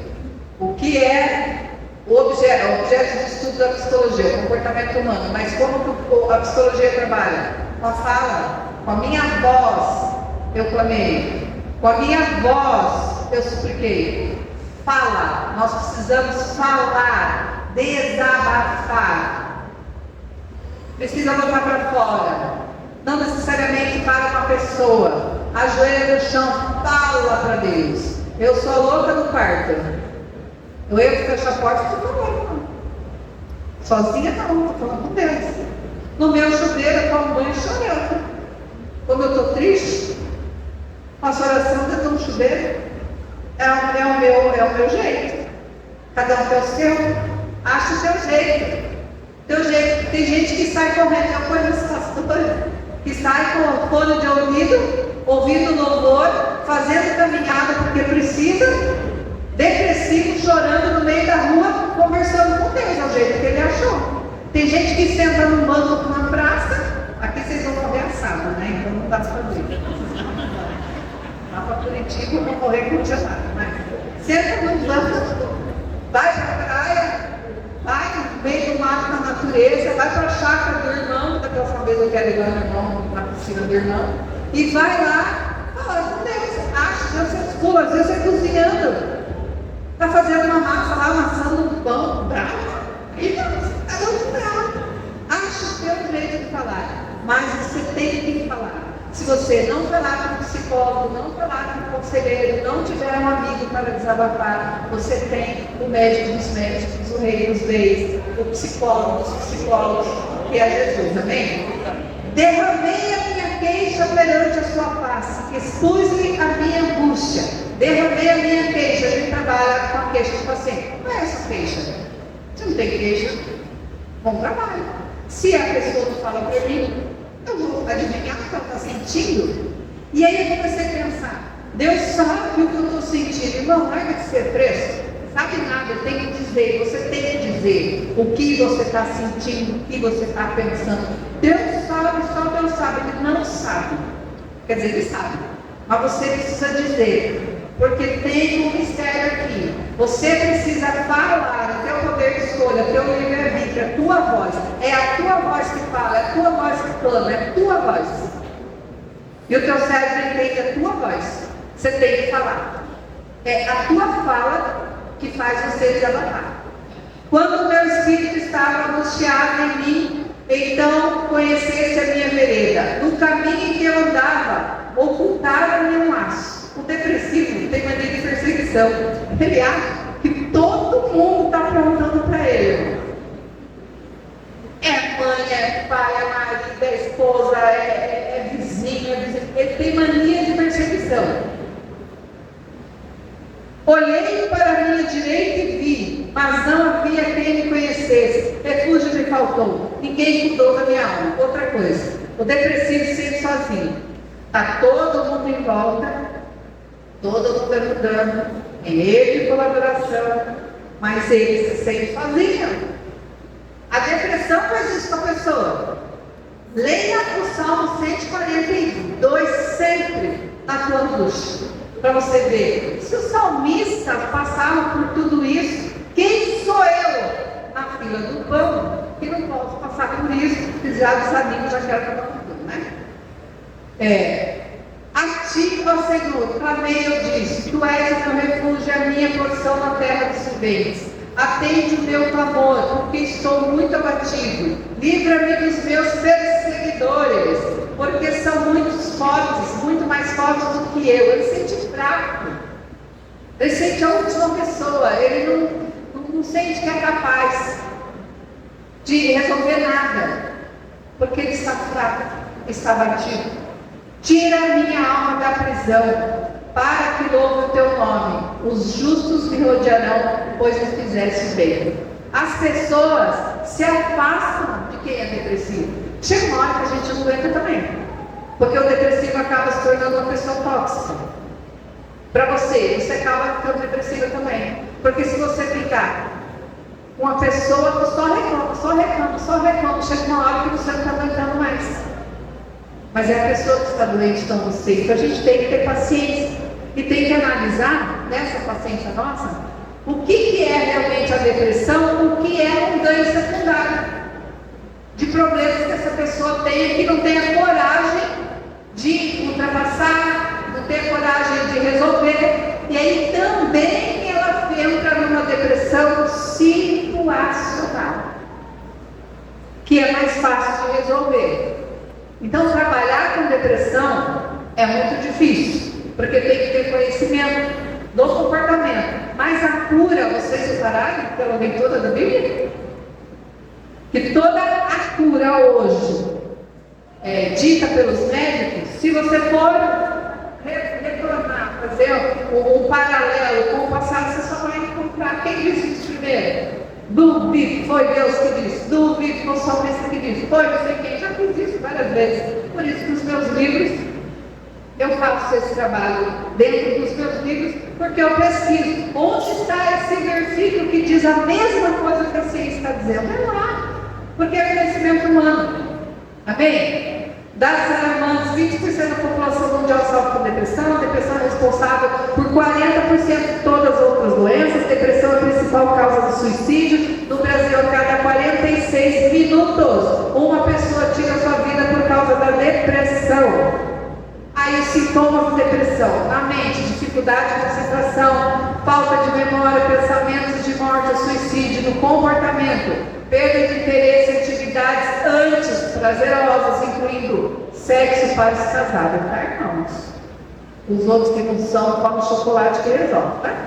Inquietação e irritabilidade, sentimentos, tristeza, culpa, vazio interior, pessimismo, ansiedade, desesperança. No corpo, insônia, excesso de sono, falta de energia, fadiga, alteração do apetite, perda de peso. Agora olha aqui nos sentimentos. Tristeza não é a mesma coisa que depressão. Tristeza, você está triste, a pessoa vai lá, se anima, vamos lá, aqui é um culto, toque ali, vamos, a pessoa se arruma toda, vai e fica bem. A depressão não. Ela pode até ir, continua do mesmo jeito, porque está doente. Mas tem um item aqui que é o principal motor da depressão. É a culpa. E aí eu te falo, gente ruim tem depressão? Não tem. Porque não tem culpa, o mistério. Porque a depressão é culpa. Quem tem culpa? Quem erra e reconhece o erro. Quem sente culpa? Gente boa que gente ruim? É só parar psicopata, ela tem depressão? Desliga a tua cara, mata você tranquilamente, assassina a tua reputação sem nenhum de remorso. Quem tem remorso e culpa? Crente, gente. Então eu estou para dizer para vocês que depressão é coisa de cristão. É coisa de gente boa. Porque quem reconhece a culpa e reconhece o pecado, reconhece, tem remorso por ter feito alguma coisa errada. Porque quem não tem remorso, quem não sente culpa, não é cristão. E a gente tem que se livrar dessa culpa, porque culpa é o diabo que bota em você, para você ficar depressivo. O mistério é esse. Então, onde está o diabo em tudo isso? Está aí. Ele é o responsável.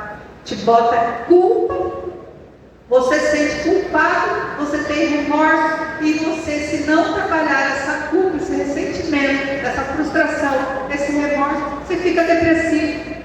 Você entende? Porque gente ruim não tem culpa. E esse é outro mistério. Então não se culpem por estar se sentindo culpados. Porque faz parte da nossa vida. A gente faz uma coisa lá, está lá, sentindo culpado, já tem remorso, já não sei o quê. E tudo isso não trabalhado, culpa. Se livre da culpa. Rasgue suas vestes. Não importa o que você fez errado. Se ajoelha no chão, pede perdão. Verdadeiramente Deus perdoa. E nós sentimos culpa, falta de conhecimento. Você errar, se sentir culpado é bom. Você tem que... Vou falar de um jeito que me deixa um pouco todo doido aí agora. Mas se você não reconhece o erro, não reconhece o pecado, você não é uma pessoa boa. O cristão erra todo dia, peca todo dia. Que aquele que não tem pecado, que atira a primeira pedra. Aquele que disser que não está pecando, já é o pecador. Então somos pecadores. O pecado traz o quê? Tem que trazer remorso. Se você não se arrepende do teu pecado, você não é cristão. Então você precisa se arrepender. O remorso é o arrependimento verdadeiro. Se você cultivar esse remorso dentro do teu coração, não se perdoar, aí entra perdão. Que coisa de cristão. Se você não se perdoar, isso se transforma em culpa. E essa culpa vai te matar emocionalmente. Você é um cristão cheio de culpa que não tem nem coragem de vir no altar que não se sente merecedor. Olha só isso. E aí você é doente por causa disso.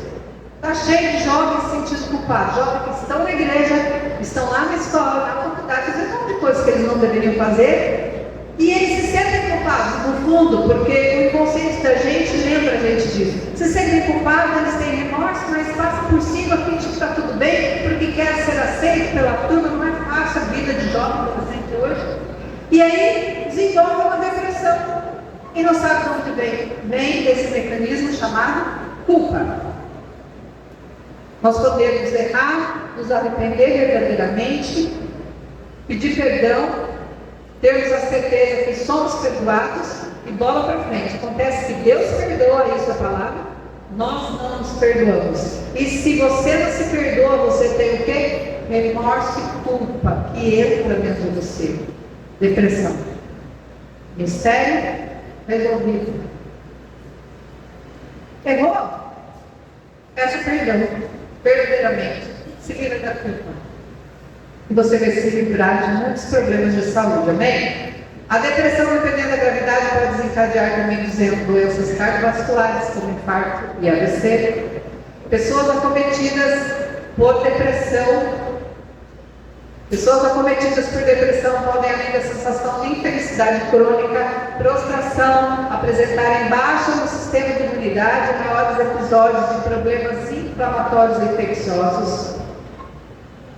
As causas possíveis incluem uma combinação de origens biológicas, psicológicas, sociais de angústia. Então, a pessoa tem depressão porque tem histórias sociais de angústia, uma história infeliz de vida. Mas ela tem problemas psicológicos também. Ou, pasme, de origem biológica. E daí que culpa porque todas as pessoas têm. Às vezes a pessoa não tem nada. É uma pessoa que está bem na igreja, feliz da vida, que está cumprindo a sua obrigação, tem motivo, melhor dizendo. Não tem motivo para ter depressão, que tem. Pode ser biológico, e tem que tratar. Então a pessoa não tem culpa de ter depressão. Há uma série de evidências que mostram alterações químicas do cérebro do indivíduo deprimido, principalmente em relação aos neurotransmissores, como serotonina, noradrenalina, em maior proporção dopamina, substâncias que transmitem impulsos nervosos entre as células e que fazem parte daquele sistema cerebral de recompensa. Eu tenho um hábito, esse hábito entra no meu cérebro, gera um hormônio e esse hormônio um comportamento. A depressão envelhece e danifica o cérebro. Estudos provam que a depressão envelhece e danifica o cérebro. Tanto que pessoas com depressão têm esquecimento. A pessoa envelhece a aparência física delas. Porque o cérebro pensa deprimido, a sua aparência fica deprimida. A depressão não tratada pode resultar em prejuízo a nível orgânico, não apenas funcional. A depressão é uma doença, ao contrário do que normalmente se pensa, os fatores psicológicos e sociais muitas vezes são as consequências e não a causa da depressão. A prevalência, estima-se que 19%, o que significa que aproximadamente 1 em cada 5 pessoas no mundo apresenta ou vão apresentar esse problema da depressão em algum momento da sua vida. A depressão não é tristeza, tristeza não é depressão. Coloque esse vídeo para mim que mostra bem a diferença. Bem rapidinho esse vídeo, vamos lá. Isso, irmão. Olha a diferença, aumentei.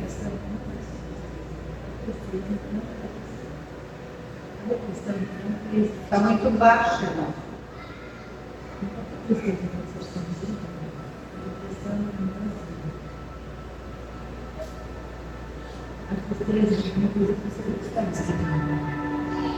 A depressão pode ser difícil de lidar com outra pessoa. E fica ansioso. A depressão te impede de seguir em frente. A diversão não vai te distrair e te iluminar. A depressão vai te isolar do que você ama e de quem você ama. Sim, a tristeza é uma emoção real e difícil de processar. Mas a depressão é uma dor esmagadora que precisa de tratamento. As duas coisas são válidas. Mas se alguém saber com você sobre depressão, não diga também já estive triste. Escute. É o que nós falamos. Não diga para a pessoa, eu também não tive depressão. A tua depressão não é igual a outra pessoa. O teu sofrimento não é igual a outra pessoa. Eu sei como é que é isso. Você não sabe nada. Você não sabe o que a pessoa está sentindo. Você não sabe o que dizer, não diga nada. Só escuta. O problema é escutar. A gente tem uma ansiedade de desempenho, né? A gente quer falar. Chega um irmão no consultório do pastor. O pastor vai fazer o aconselhamento. Cheio de problemas. O pastor quer falar para o irmão não falar tanto. Para ele não saber tanto. E aí ele fica falando, não, pastor. Limita o horário. Olha, eu tenho 40 minutos para falar com você. Vou marcar aqui no relógio. A pessoa sentou meia hora, o tanto que você puder. A pessoa sentou, põe um reloginho na frente, eu digo para ela que você está marcando o horário. Faz isso. Pega o teu versículo lá que você tem que dar para a pessoa naquele momento, como pessoa linda para ela, faz uma oração, tchau. Não deixem as pessoas fazerem as outras pessoas de muleta. Pastor não é muleta, gente. Psicólogo não é muleta, gente. Médico não é muleta, gente. Você tem que andar com as suas pernas. E Deus também não é muleta, não. Deus está lá do seu lado, eu te esforço, eu te ajudo. Vai. É isso que está dizendo para você hoje. Vai. Vai, se anima, que eu vou estar do teu lado e você vai sair dessa. É capaz de compreender isso, aceitar isso? A minha depressão não me deixa aceitar. Jesus. Né? Tira a minha alma da prisão para que louve o teu nome. Justos me rodearão, pois me fizeste bem. Leia Salmo 142, que é uma bênção. A gente lê esse salmo quando está angustiado. Luto não é depressão também, tá? As sessões de luto normalmente podem estender-se até por 1 ou 2 anos. Perder um filho não é a mesma coisa que depressão, é luto. É tristeza mesmo, real. Então dê tempo para a pessoa, acolha a pessoa, porque vai demorar para passar. Não fica assim, mas você tem que fazer. Acolha. Acolher é você estar lá com uma rede de proteção e observando, sempre convidando e escutando e não discriminando ou recriminando ou achar que você é o dono da verdade, porque é uma tristeza. Depressão é um problema grave de saúde física, é imprescindível acompanhamento médico, tanto para o diagnóstico, tanto para o tratamento adequado. É importante saber, o tratamento é feito com auxílio médico, médio prazo, resolve-se em questões de meses, requer um diagnóstico médico, não requer exames laboratoriais ou de imagens. Então, requer um diagnóstico do psiquiatra e do psicólogo. Quando a gente fala médico, a gente também está falando do psicólogo. O psicólogo bem treinado faz testes de depressão na pessoa e quando a gente fecha o diagnóstico, eu sempre mando para o psiquiatra, mas já encaminho já com o diagnóstico de depressão, ele só reafirma e se precisar de medicamento, ele dá. Nem sempre precisa de medicamento, mas se precisar, fazer o quê? E eu quero falar sobre uma depressão que é a mais comum que pouco se fala. Depressão sorridente. Pai Senhor, irmão, aquela irmãzinha feliz, aquele pastor feliz, de repente uma tragédia. Todos os pastores que tiraram sua vida, líderes, estavam sorrindo no dia anterior. Porque eles acham que eles não têm direito de ficar tristes. Eles não têm direito de não estar bem. Eles não têm direito de não atender você. Tem direito sim. Tem direito sim. Passa para outra pessoa atender se você não está bem. Não é obrigado, não. Deus nem quer isso. Como que a gente vai atender uma pessoa? A gente está tão ruim aquele dia e tem uma fila para atender hoje. Aí entende por que tem tanto de pastor morrendo de infarto, tendo AVC e tendo esgotamento ministerial. O pastor também tem família, também tem dor, também tem sofrimento, também tem perda. E pastor está lá. Um dia ele vai no nascimento, outro dia ele vai no enterro, no mesmo dia, não é outro dia. Vai no enterro, vai no casamento, vai no nascimento, vai no almoço, vai numa festa, vem para a igreja. Imagina o pico de humor ali, o pico de saúde dele, dá infarto. Então, os pastores têm que se cuidar. E a depressão sorridente é assim, ó. Como você está? A pessoa pergunta, estou bem. Mas como é que eu estou se sentindo? Acabado, sozinho, perdido, está sentindo triste, rejeitado, decepcionado, agoniado, desanimado, depressivo, quebrado, estranho, insatisfeito, mas tem que dizer, estou bem. Como você está, pastor? Estou ótimo. Estou feliz da vida. E no dia seguinte, infarta. No dia seguinte tem um AVC. E para adolescente isso aqui é a cara do adolescente isso. O adolescente está bem, está dizendo que está bem, está rindo. E daí acontece uma tragédia. Precisamos falar sobre o suicídio na adolescência. E eu quero para a gente encerrar, eu acho que eu vou passar esse vídeo, aí eu vou pular para os hormônios, que eu quero mostrar hormônios para vocês e a gente encerra, tá? Porque eu acho que esse vídeo já diz um pouquinho do que eu quero falar sobre o suicídio. Pode passar, não. Isso. Nossos filhos estão em estado emocional devastador. Nos últimos 15 anos, os pesquisadores nos deram estatísticas cada vez mais alarmantes sobre um aumento agudo e constante da doença mental da infância que agora está atingindo proporções epidêmicas. As estatísticas nos mostram que 1 em cada 5 crianças tem problemas de saúde mental. Um aumento de 43% no TDAH foi observado. Um aumento de 37% na depressão adolescente também foi observado. E um aumento de 200% na taxa de suicídio foi observado em crianças de 10 a 14 anos. Mas o que está acontecendo e o que estamos fazendo de errado? As crianças de hoje estão sendo estimuladas e superdimensionadas com objetos materiais, mas são privadas dos conceitos básicos de uma infância saudável, tais como pais emocionalmente disponíveis, limites claramente definidos, responsabilidades, nutrição equilibrada e sono adequado, movimento em geral, mas especialmente ao ar livre, jogos criativos, interação social, oportunidades de jogos não estruturados e espaço até para que elas tenham tédio.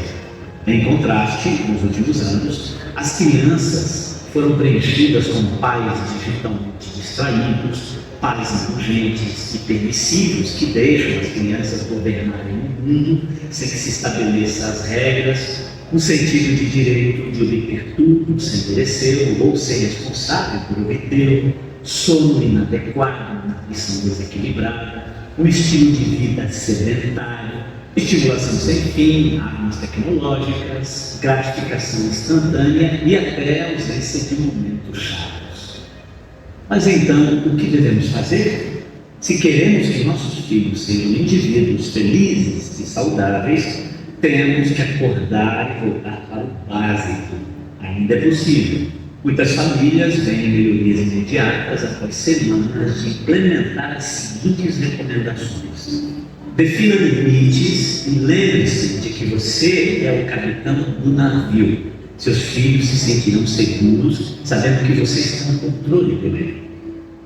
Ofereça às crianças um estilo de vida equilibrado, cheio do que elas precisam, não apenas do que elas querem. Não tenha medo de dizer não aos seus filhos que o que eles querem não é o que eles precisam. Forneça alimentos nutritivos e limite a comida lixo.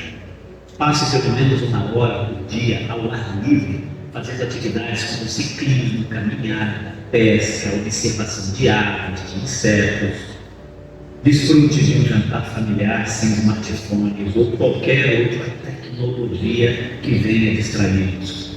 Divirta-se com jogos de tabuleiro com a família. E se as crianças são muito jovens para os jogos de tabuleiro, deixe-os guiar pelos seus interesses e permita que sejam eles que mandem no jogo. Envolva seus filhos em trabalhos de casa ou tarefas de acordo com a sua idade, como dobrar a roupa, arrumar os brinquedos, determinar as roupas, colocar na mesa, a alimentação do cachorro, etc. Implemente uma rotina de sono consistente para garantir que seu filho durma o suficiente. Os horários serão ainda mais importantes para as crianças em idade escolar.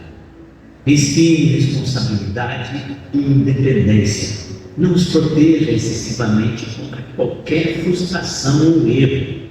Errar os ajudará a desenvolver a resiliência e a aprender a superar os desafios da vida. Não carregue a mochila dos seus filhos. Não leve para eles a tarefa que esqueceram. Não descasque as bananas ou descasque as laranjas, eles podem fazer isso por conta própria. Em vez de dar de peixe, ensine-os a pescar. Ensine-os a esperar e a ter paciência quando a gratificação estiver atrasada. Forneça oportunidades para o tédio, uma vez que o tédio é o momento em que a criatividade desperta. Não se sinta responsável por sempre manter as crianças entretidas. Não use a tecnologia como uma cura para o tédio e nem se sinta obrigado a oferecer o primeiro segundo de inatividade do seu filho. Evite usar a autorregulação e habilidades socioemocionais. Desligue os telefones à noite quando as crianças têm que ir para a cama para evitar a distração digital. Torne-se um regulador ou um treinador ou coach emocional dos seus filhos. Ensine-os a reconhecer e a gerenciar suas próprias frustrações e raiva. Ensine-os a dizer olá, a se revezar, a compartilhar sem se esgotar de nada, a agradecer e agradecer, reconhecer o erro e pedir desculpas sem serem forçadas para isso e sejam o modelo de todos esses valores. Conecte-se emocionalmente, sorria, abrace, beije, faça tosse brasileira, dance, pule, brinque ou até rasteje com elas. Enfim, seja o coach dos seus filhos. O maior legado que você pode deixar ao mundo não é o dinheiro, os bens materiais que você deixará para os seus filhos, mas o tipo de filhos que você deixará para eles. Você veja, irmãos, que isso foi feito por um médico psiquiatra, que nem evangélico é, tá? E são valores, são princípios que a gente tem que ter com as nossas crianças também. No Brasil, a percentagem de suicídio em crianças de 5 a 9 anos, 0,4%. Adolescentes, 8,2%. Adultos de 20 a 59 anos, 74,46%. Idosos, 17%. E idade ignorada, 0,2% de pessoas que tentam suicídio. Então, a gente tem que lutar contra isso. E como que a gente luta contra isso? É dentro das igrejas mesmo. É trazendo valores para os nossos filhos. Amém? Eu quero só para a gente encerrar, mostrar para vocês aqui esse poder da oração, que é uma descoberta do Dr. Andrew, que pode diminuir a distância entre a ciência e a religião.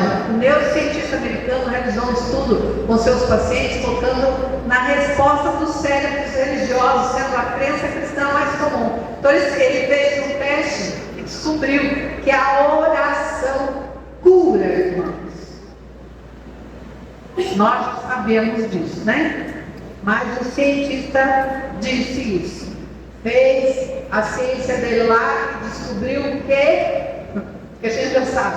Tudo a gente já sabe. Mas a gente já sabe tanto que vira tão comum os milagres de Deus, né? A gente nunca mais volta. Oração cura. Mas é aquela oração que você faz com verdade. Não aquela oração que eu tenho que orar aqui porque eu tenho aquela obrigação. Aquela que você clama com a sua voz. Essa oração é a oração que cura. Só Ele é minha rocha, a minha salvação. É a minha defesa. Não serei abalado. Salmo 62:6. Porque só Ele é minha rocha. Então a gente fala muito, tem que tratar com o médico, com o psicólogo e tudo mais, mas se a gente soubesse que todos eles acabam seguindo os exemplos que nós cristãos passamos para as pessoas, então a gente chega à conclusão que a cura está onde? Onde a gente sempre soube que esteve, dentro das igrejas, amém? Então, para a gente encerrar isso que a gente já falou, tá? Eu não vou passar mais. Olha o tanto de coisa, irmão, mas tudo bem, deixa quieto. Eu só quero falar para você isso aqui. Eu falei dos hormônios, né? E olha que coisa doida. Nós temos neurotransmissores, sistema cerebral de recompensa. E os nossos hábitos são os hábitos que entram no nosso cérebro e que transformam os hormônios. E no efeito na vida da gente. Por exemplo, comer, comemorar, ser grato e fazer exercícios físicos. Comemorar, ser grato. A gente na igreja não ensina a comemorar as vitórias, não ensina a gratidão. O que isso faz? Isso entra no cérebro e produz dopamina. E o efeito na vida é: reduz a ansiedade, melhora o ânimo, a energia, a motivação. Ver o lado bom das coisas, otimismo, tenha bom ânimo. Seja otimista, acredite, tenha fé, confia. Entra no teu cérebro e produz serotonina, que é um hormônio que tem esse efeito na vida. Reduz maus hábitos, aumenta a capacidade de decisão. O depressivo é paralisado porque não tem serotonina no cérebro. Ele não tem poder de decisão. Ele não consegue decidir nada. Como uma pessoa deprimida que resolve. Porque tudo está ruim na vida. Separar, comprar casa, vender casa, não pode fazer nada disso. Está em depressão, não faça nada. Não tome uma atitude, que você vai se arrepender depois. Nenhuma atitude que você acha que é boa, acha que é ruim. Não tome, vai curar a sua depressão. E tudo vai mudar. Então a serotonina afeta a capacidade de decisão da pessoa. Se ela não tem tomado a decisão, então faz um monte de coisa errada. Então, o ver o lado bom das coisas, ter otimismo, produz serotonina. Tomar um pouco de sol produz melatonina, que melhora a qualidade de sono. Vocês têm um sol para cada cidadão aqui, acho que 10 sóis para cada cidadão. Então esse acho que não é bem o problema, né? Melhora a qualidade do sono. Outro hábito, exercícios e massagens. Irmãos, quero fazer uma pergunta aqui. Quem faz exercício?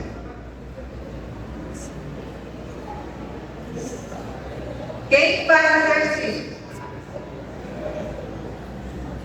Regularmente, não vale mentir.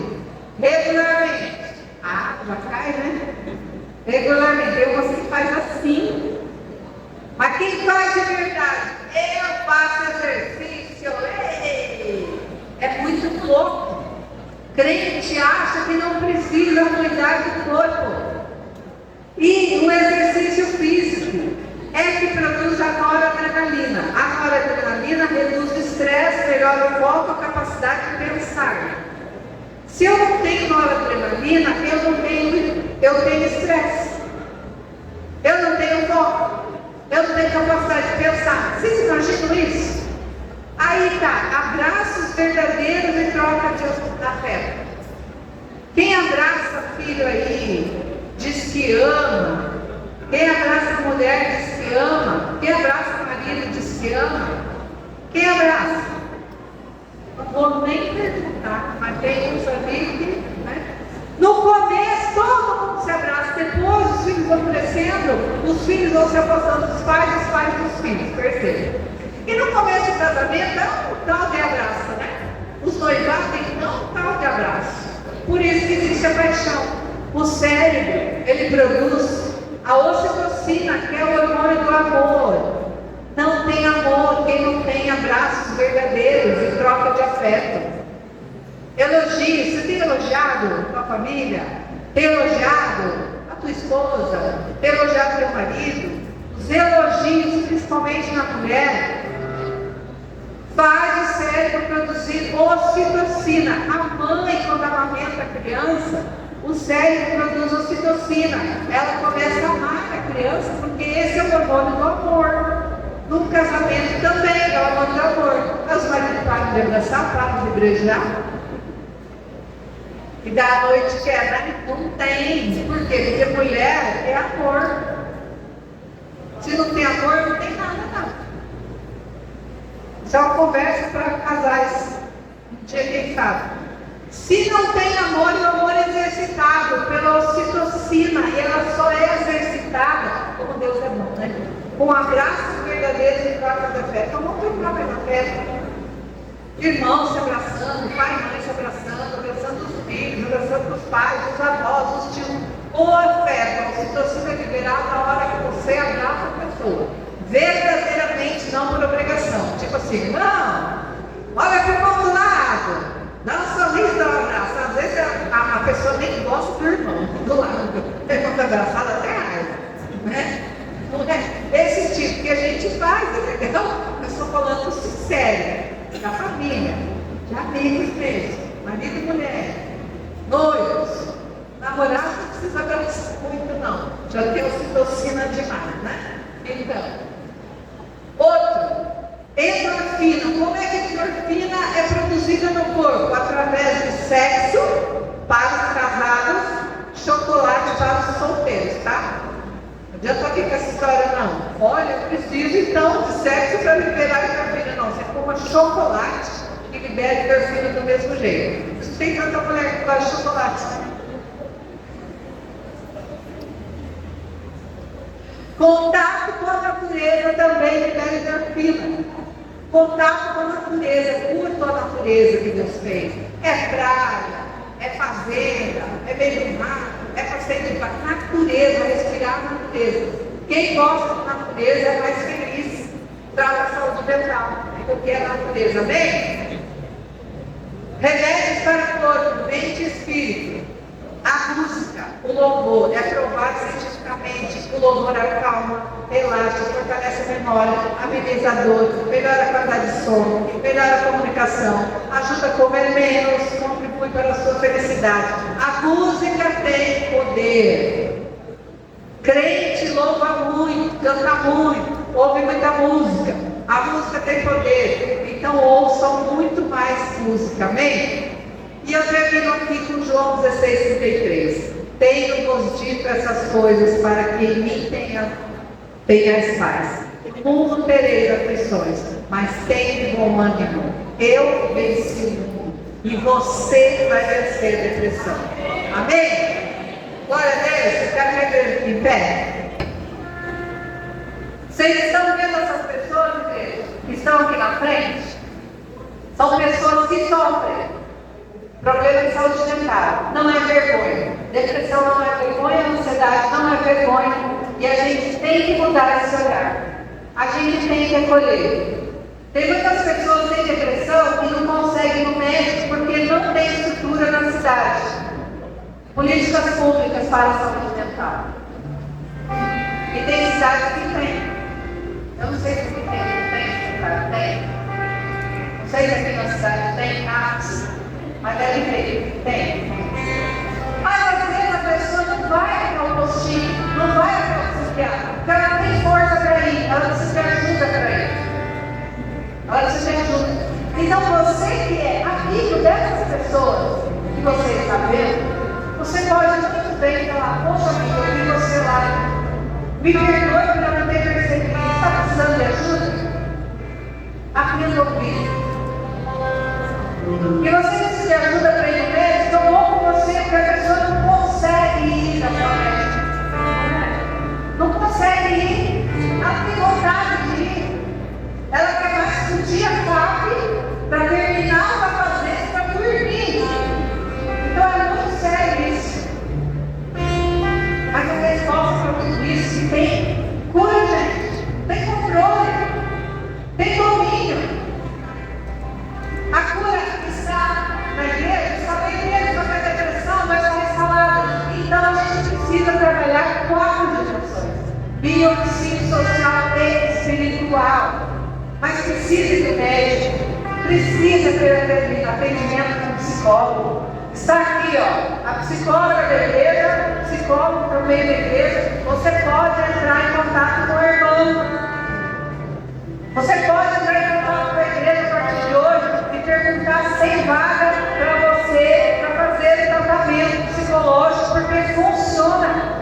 E aí, o próprio departamento, me corrija se eu estiver errado, você vai dizer, eu não é assim que eu dizer assim, o próprio departamento vai atrás se você precisar de medicamento e não tiver dinheiro para comprar o medicamento, vamos, igreja, fazer vaquinha. Pastor Felipe, olha, irmãos, estamos com 2 pacientes pacientes que precisam de medicamento tal. No postinho, vamos lá no postinho especial.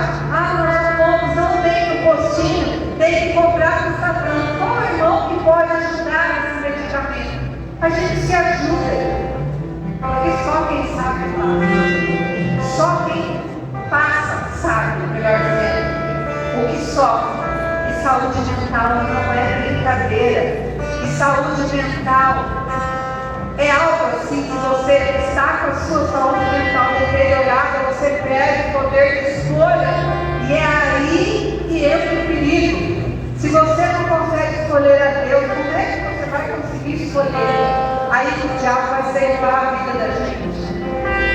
Eu queria dizer que tem mais gente que tentou suicídio, que está pensando, inclusive, que está aqui dentro da igreja e não está tendo coragem de vir aqui. Eu gostaria que você viesse, porque a gente vai orar por você e você vai começar uma luta contra essa depressão, essa ansiedade, contra essa ideação suicida.